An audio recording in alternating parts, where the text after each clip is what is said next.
Welcome to the Giving Voice to Depression podcast, produced in partnership with the A.B. Corker Foundation for Mental Health. We are your co-hosts, Bridget and Terry. Each week, through intimate, candid conversations with guests, we explore different perspectives on and experiences of depression. We keep it real because the illness is real. We keep it hopeful because there truly is hope, in spite of what depression tells you.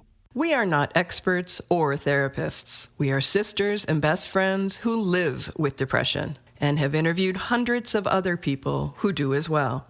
We've learned that hearing others speak openly and without shame about their experiences makes it easier to believe depression is a common and treatable illness, not a personal failing. You are far from alone.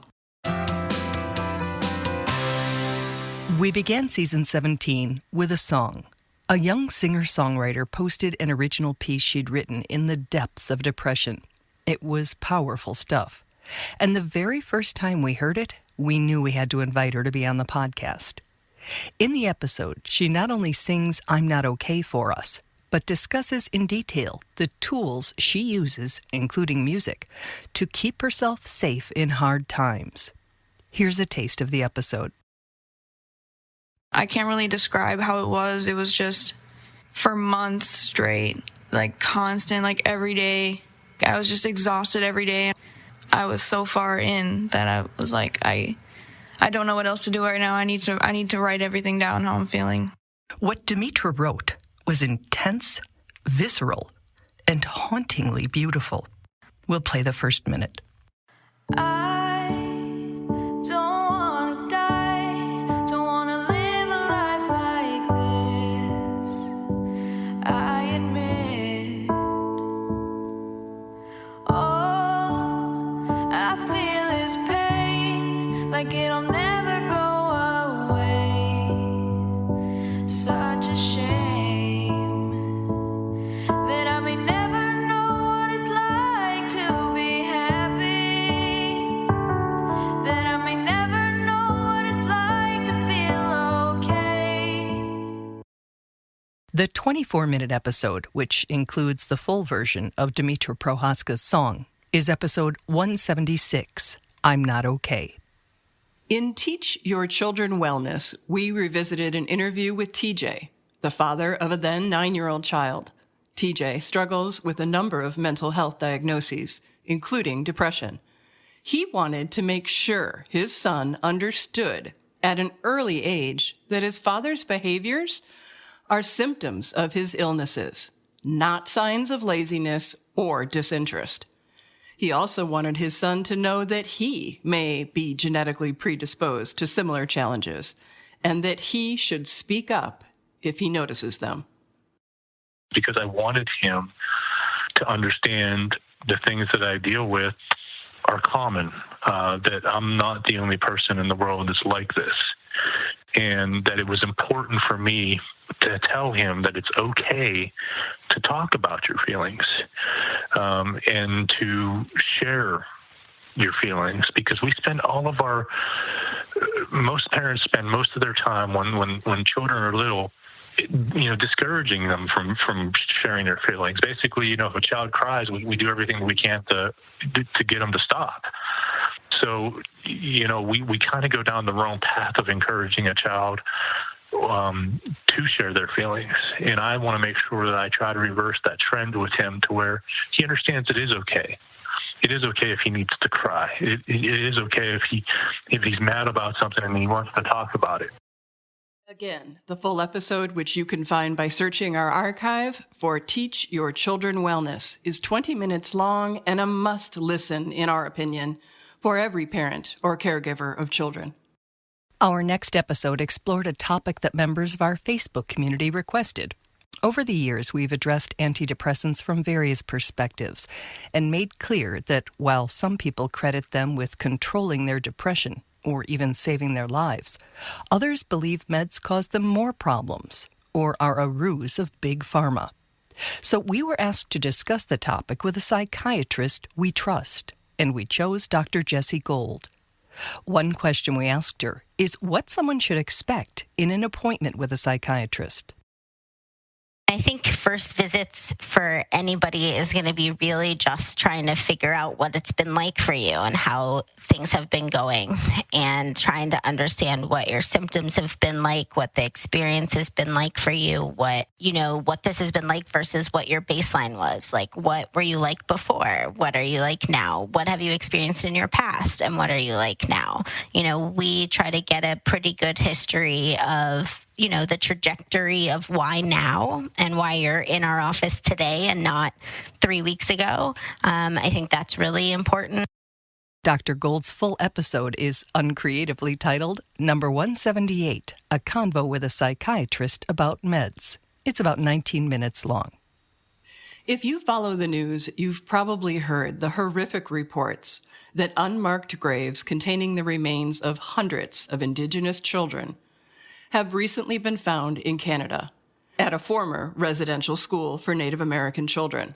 Prime Minister Justin Trudeau called it a painful reminder of a shameful chapter of our country's history. For many, that pain is personal, deep, and generational.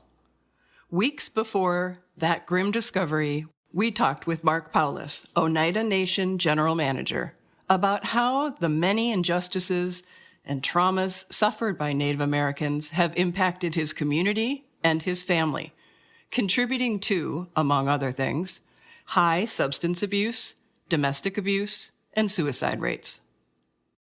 I started to realize that it was events that had taken place in our history that were contributing to some of those behaviors in our community today. The cumulative effect of all of those traumatic events have really beaten down the psyche of Indigenous people, and it continues to do that. The full episode, Generational Trauma, Race, and Mental Health, is 18 minutes long. Later in the season, we explored another form of trauma, family trauma, and its intersection with both race and mental health. Our guest, Trony Small, shared his family and his younger brother's story, reflecting on how stigma and a general lack of societal understanding of mental illness impede our efforts to support people who struggle. This excerpt refers to a conversation Trony had with his brother after reaching out to NAMI, the National Alliance on Mental Illness. I can remember talking to my brother and trying to have those conversations with him about what I had learned about mental health and what it means to have a mental health condition. And if I didn't have that resource or, that support, I wouldn't have been able to have that conversation with him. His reply, well, there's nothing wrong with me. There's something wrong with the world. And I would have to agree. He's right. There's a lot wrong with the world when it comes to better understanding how to love, support someone who is living with a mental health condition, suffering with the mental health condition. The way we treat them is not the same way we treat someone who is living with cancer or heart disease. And that's unfortunate because they need us just as much. Their journey is just as hard. And if they're on that journey alone, which my brother felt he was, he felt he was on that journey alone. So why would he go and get help, if nobody really cares to understand what he's living with or going through? Why would he talk to anybody about it? His brother's mental illness worsened, and he ended up dying by suicide. Trony now works to help other families navigate the mental health system and get needed support before crisis. The full 16-minute episode is available in our archives on whatever player you're listening to now, or at our website, givingvoicetodepression.com. It's number 180, Family, Trauma, and Mental Health. After a year and a half, like no other we've experienced, due to the pandemic, political, racial, and social unrest and violence, many of us are left feeling just depleted. So when we had Dr. Gold online for a discussion on antidepressants, we also asked her about those widespread plunges in energy levels and other changes in the ways we feel and interact with others. She is an expert in burnout in the medical field. So we asked her how someone's supposed to know if they're burned out or depressed. Good question. So I think about burnout as like a step on the track to depression because it's a risk factor, because it like doubles your risk for having suicidal thoughts, because it's a risk factor for substance use. But burnout is directly associated with the workplace. So that's one thing to think about. So it's like workplace related. It has a lot to do with like emotional exhaustion, like not feeling like you're effective and all of that at work. That's one thing to keep in mind about the difference. I cannot diagnose you with burnout, but you can go see a therapist to talk about burnout because it is something you could learn some skills in coping and probably prevent yourself from going down the depression route. Dr. Gold herself hit that burnout wall and realized that she needed to take a break and get away for a bit, but only after her own therapist identified it. Full disclosure, I also did, which is why the next batch of episodes that we'll be discussing were remixes of interviews from our 200-plus library of podcasts. For the record, I feel much better after pumping the brakes and restoring a bit of work-life balance. This full episode, number 181, Depression versus Burnout, is 20 minutes long. The next 4 episodes of Season 17 were all with mental health advocate Sam Dylan Finch. He's a favorite guest of ours for his ability to give very specific, real-world tested tips and advice. He's not the, hey, you should ask for help kind of person. Rather, Sam says, here are 10 specific ways to reach out, complete with suggested language to use if you're at a loss. Whether you're not really sure what's wrong or what you need, or if you're desperate for immediate help because you're suicidal. Here's one example of that wisdom from asking for help is not always intuitive. Sometimes the biggest obstacle is that people really don't know what they need. And the expectation that people should when they're in such a dark space is really like asking someone who doesn't know how to swim, like you throw them in the water and you're like, I don't know, just swim. And so allowing people to just name that, to say, I don't know what I need, and to just express, like, I'm not sure what to ask for, but I do know that I don't want to do this alone, can be really, really powerful in letting loved ones know, yeah, I'm a little lost right now, but just having you here with me is important to me.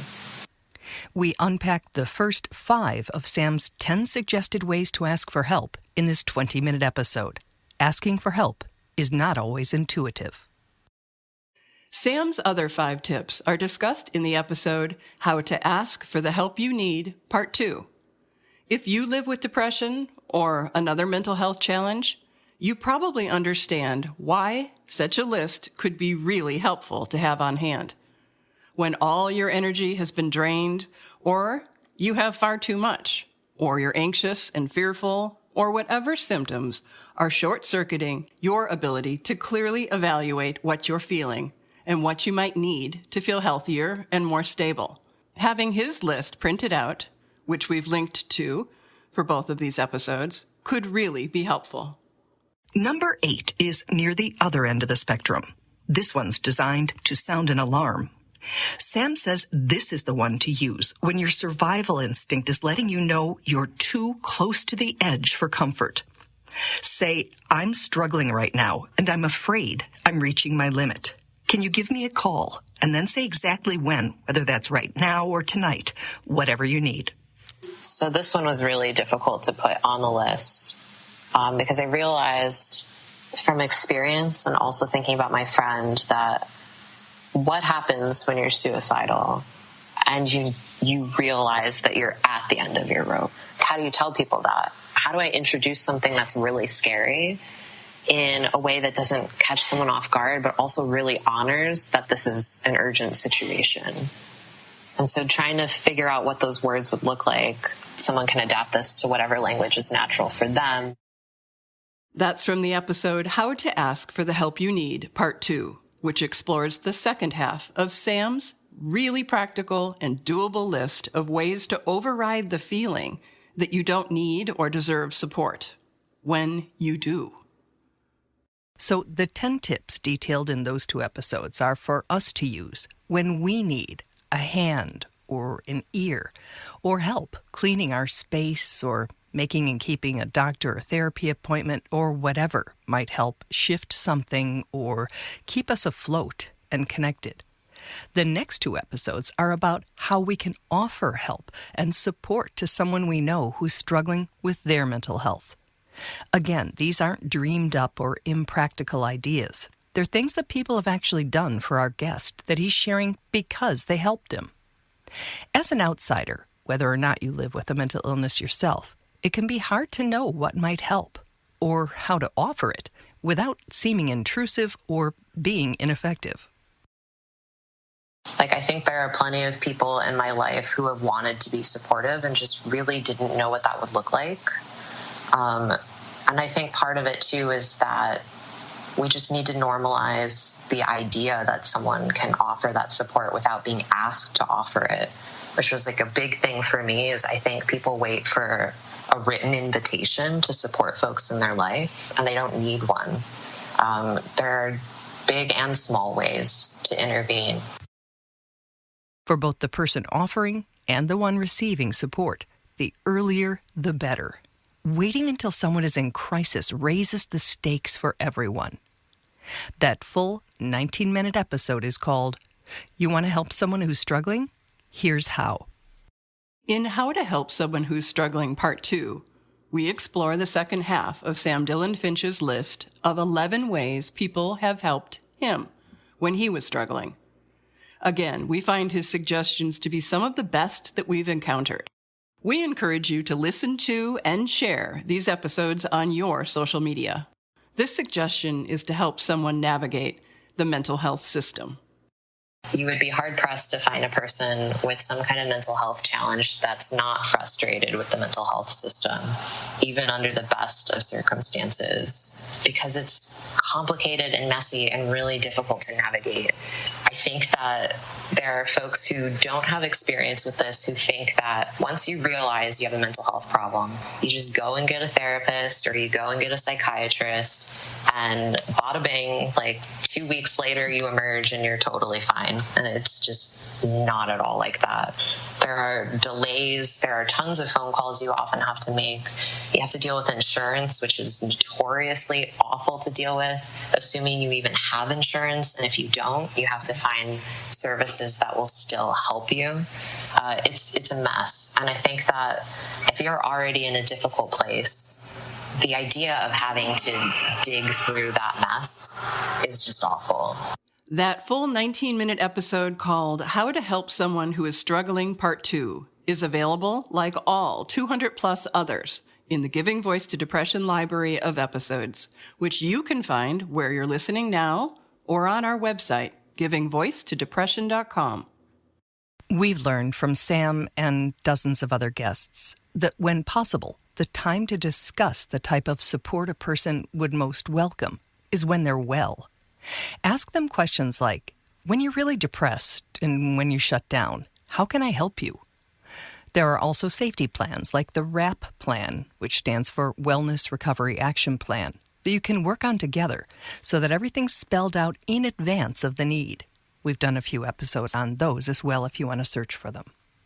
We have, and preparing is key, because when you're in it, it's really hard to be resourceful and figure it out. So preparing ahead of time. And you might say, leave me alone. I just want to be left alone, when it might not be the healthiest or best option. Absolutely. We'd like to remind you again that on our website, givingvoicetodepression.com, that there's a red record widget in the upper left corner where you can leave us a question or comment. We'd love to hear what you find helpful, what you'd like us to explore in future episodes, or if you'd like to share your own experience of depression. You can hear us every week, but we seldom get to hear from you and would really like it. We also want to invite you to our Facebook community, and to follow us on social media, Twitter, Facebook, Instagram, YouTube. We're at all of those places. And also please follow our new funding partner, the A.B. Corker Foundation for Mental Health, at Corker, that's Korkor, FDN for Foundation. Their support is making this podcast possible. And I'd like to close our 17th season, Terry, with a reminder to share this resource. If it buoys you in any way, share it. Thank you. Absolutely. The more people who hear it, the more people can be reminded that they're not alone and that what they're feeling and experiencing has, or not feeling at all, which depression can do sometimes, that what they're experiencing is common and very often treatable. So we appreciate your help getting the word out. I'm just blown away, like, every day that I mention that we have this podcast or that I'm working on a project, and I hear it all the time. They say, oh, I struggle with depression. Oh, I have depression too. Oh, my sister, is debilitated by depression. And just that being able to casually say it, I think, is a huge step toward destigmatizing it. It's Absolutely. very, very common, and you are not alone. And we say that all the time, but it's not a tagline. It's the truth. It is the sad truth. Thank you. Thank you, Bridget. I love you. Bye.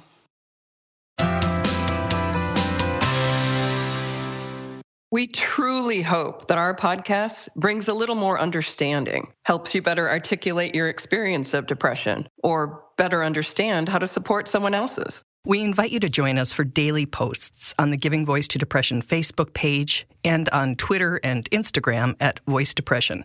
It is a comfort to be among fellow travelers on depression's dark road. And remember, if you're struggling, speak up. If someone else is, listen up.